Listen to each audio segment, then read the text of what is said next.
Okay. So what's nice is in this class, all of my students are Spanish speakers, and so I use Spanish a lot of times as a tool. You heard me give instructions, and it was all pretty much a grammar point, and so when it's something that's specific that I want them to understand, I'm going to use the Spanish the whole time.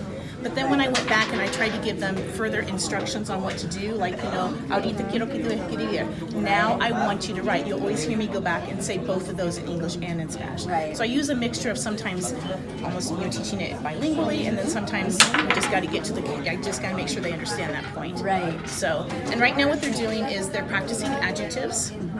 A big part of an EL classroom is they have to be reading, writing, listening, and speaking. ¿Te ves?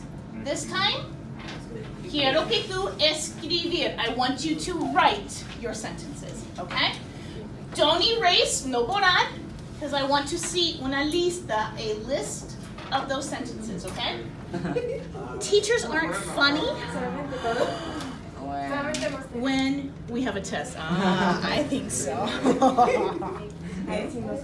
Now, remember fun? ¿Cuál es la diferencia de fun y funny? Yeah, so remember if you want divertido or is it gracioso? And good job with your sentences. Muy bueno con tus oraciones. But let's look at, recuerden en inglés, lo siento mucho, pero es un poco loco. Porque a veces nosotros tenemos una palabra que nosotros sabía incluso mucha gente, pero en realidad la palabra es tarea, homework. Now, otra vez, homework es una de las palabras. Ajá, yeah. Incluso mucho, pero ajá.